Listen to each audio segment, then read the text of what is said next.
আসসালামু আলাইকুম। চুড়ি বানানোর জন্য আমাদের প্রথমেই লাগবে চুড়ির বেস। আর নিয়েছি রেশমি সুতা। আমি নিয়েছি 2 রকমের কুন্দন পাথর। আর নিয়েছি B7000 গ্লো। এই আঠাটা অনেক বেশি ভালো, বিশেষ করে চুড়ির কাজের জন্য। আমি এই আঠাটাই সবসময় ইউজ করি। আর সাথে কাঁচি তো লাগবেই। প্রথমে আমি রেশমি সুতাটাকে ছাড়িয়ে নিচ্ছি। রেশমি সুতার গায়ে অনেকগুলো বাঁধন দেওয়া থাকে, এই গিঁটগুলো খুলতে হয়।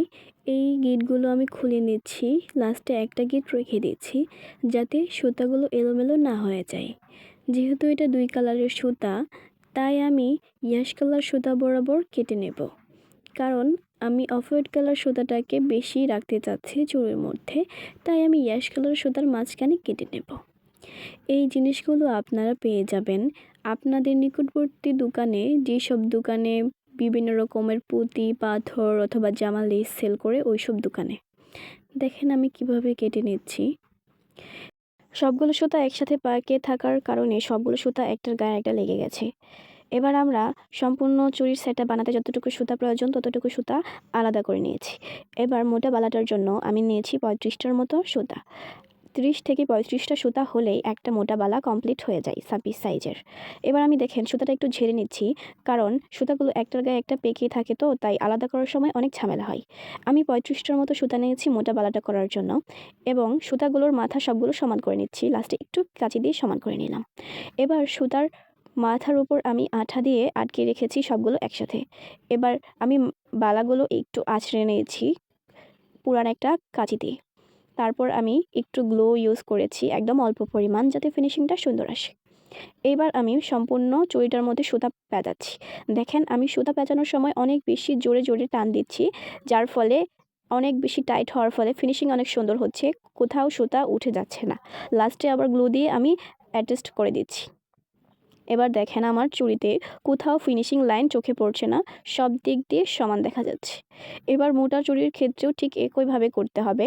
মোটা সুতার চুড়িটায় যেহেতু সুতা অনেক বেশি প্রয়োজন, তাই আমি কি করেছি, অল্প পরিমাণে সুতা নিয়েছি, কারণ বেশি সুতা নিলে ফিনিশিং সুন্দর হয় না। অল্প পরিমাণ সুতা নেওয়ার ফলে মাঝপথে সুতা শেষ হয়ে গেছে, আমি আবার অল্প পরিমাণ সুতা নিয়েছি যাতে ফিনিশিং লাইন দেখা না যায় এবং চুড়িটা দেখতে অনেক বেশি সুন্দর হয়।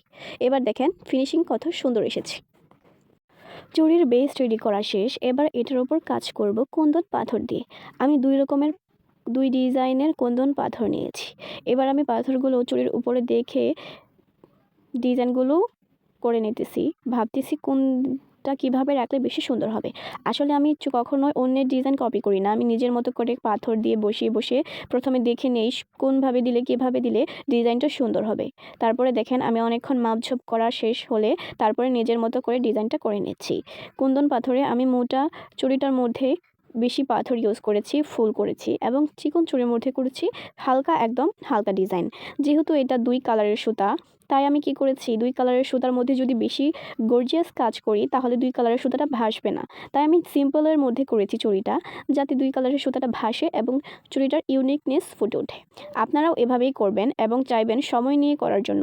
যেহেতু আমরা প্রথম দিকে করছি, প্রথম দিকে যদি যত বেশি সময় নেবেন আপনার কাজের ফিনিশিং তত বেশি সুন্দর হবে।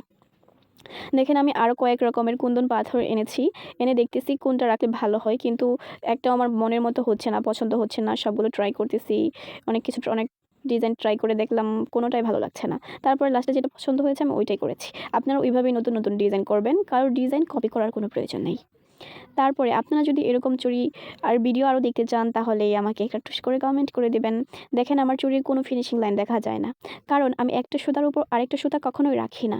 একটা সুতার উপর একটা সুতা রাখলে একদম ফুলে ফুলে যায়, চুড়ির ডিজাইনটা একদমই সুন্দর হয় না। আপনারা আমার এইসব চুড়ি পেয়ে যাবেন কালো রানী ফেসবুক পেজে, এবং হোয়াটসঅ্যাপেও মেসেজ দিতে পারেন যদি আপনারা অর্ডার করতে চান। ধন্যবাদ।